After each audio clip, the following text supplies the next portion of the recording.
Hello everyone. Today's topic is solubility. Then what is solubility? In quantitative terms, solubility is at specific temperature, maximal amount of solute that can dissolve in an amount of solvent.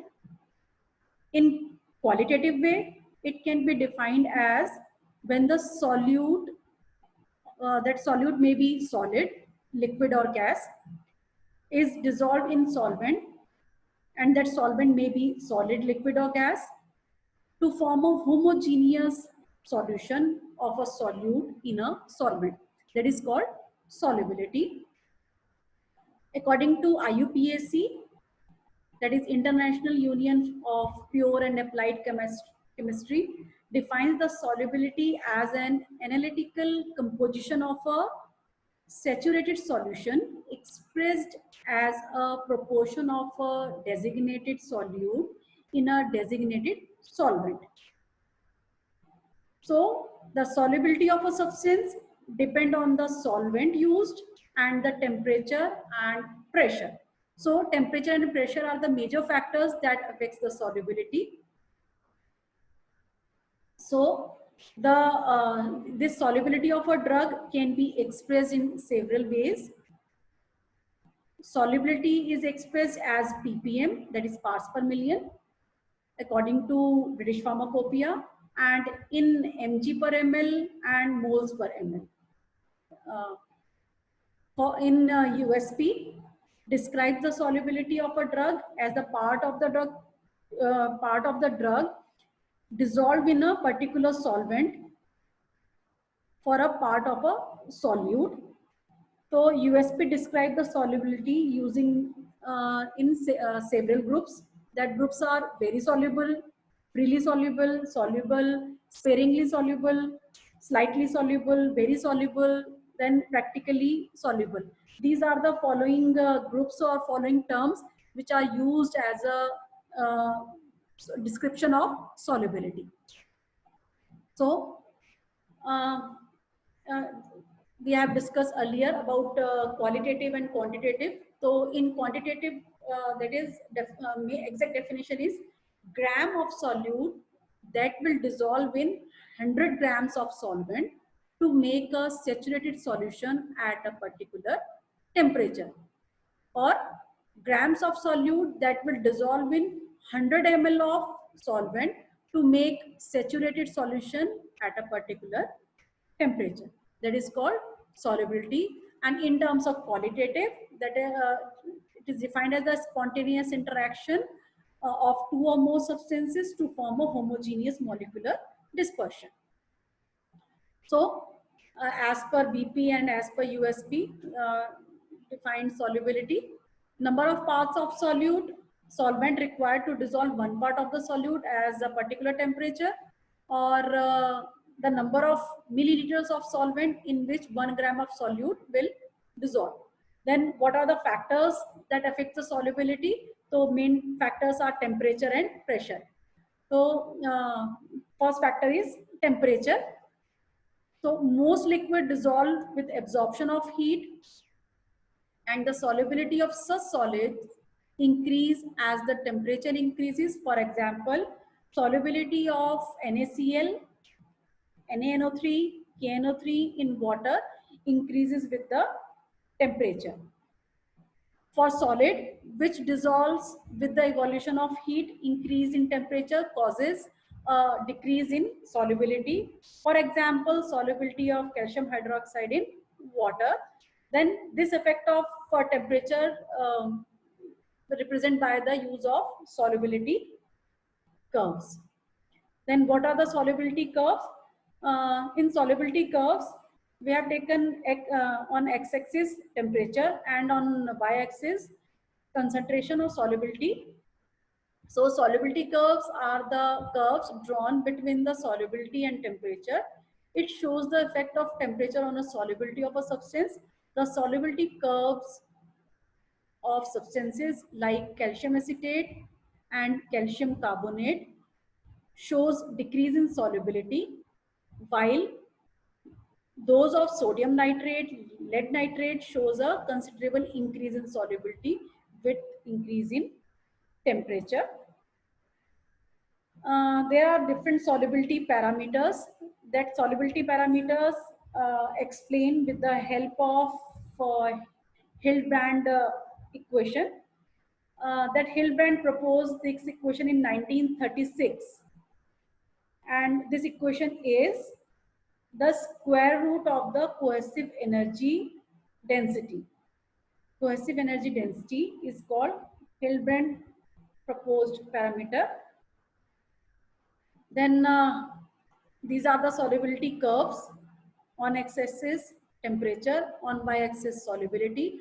That particular solute, grams in per 100 gram of water, particular solute, that solute may be sodium nitrate, potassium nitrate, then sodium chloride, and these are the different solubility curves of different solute. Then many drugs behave as a weak acid or weak base, so their solubility is affected by the pH of the aqueous solvents. The ionized form of the acidic and basic drug is considered as a soluble, whereas unionized form as insoluble. A weakly basic drug is more soluble in acidic medium, and acidic drug is more soluble in basic medium, because these can ionize properly and are insoluble in their relevant medium due to the poor ionization, because due to the common ion effect. That common ion effect is that may be H or OH ions. A weakly acidic drug such as acetyl salicylic acid, known as aspirin, will be more soluble in alkaline medium, since it may be ionized properly, or secondly, it may be converted to more soluble salts such as sodium salicylate. Conversely, acetyl salicylic acid may be precipitated if strong acid is added to the aqueous solution. So similarly, basic drugs such as sulfonamides will be more soluble in acidic medium. Basic drug will be precipitated from aqueous solution if the pH of the solution is raised by the addition of strong base due to the common ion effect, and that common ion is OH ions. And in case of acetyl salicylic acid, aspirin, the common ion is H ions. Second factor is particle size. The particle size of the solid also affect the solubility in a given solvent. Generally, decrease in the particle size cause an increase in the solubility. This is because of the decrease in particle size, which leads to increase in surface area and increase in surface free energy, which enhance the solubility. Then next factor is molecular structure modification. The slightly modification in the molecular structure of the solid may lead to the marked changes in their solubility in a given solvent. For example, if weak acid such as acetic acid, weak electrolyte and it is pure soluble and is converted into salt form, that is sodium acetate, its ionic dissociation in water increase markedly, leading to an increase in the interaction between the solute and the solvent, which ultimately leads to increase in the solubility. Another example is chloramphenicol, which is soluble in water. So that solubility can be decreased by the modification such as esterification. So that chloramphenicol is soluble in water, and after esterification it is converted into chloramphenicol palmitate, which is poorly soluble.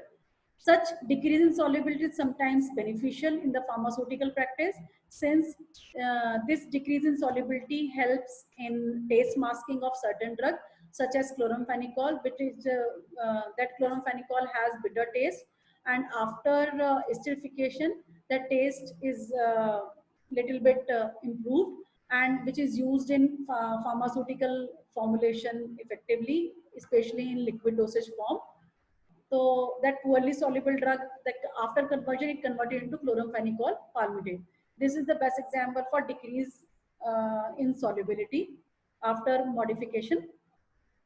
And Next factor is common ion effect. This process in which solubility of a weak electrolyte is reduced by the addition of strong electrolyte, which has common into that of weak electrolyte.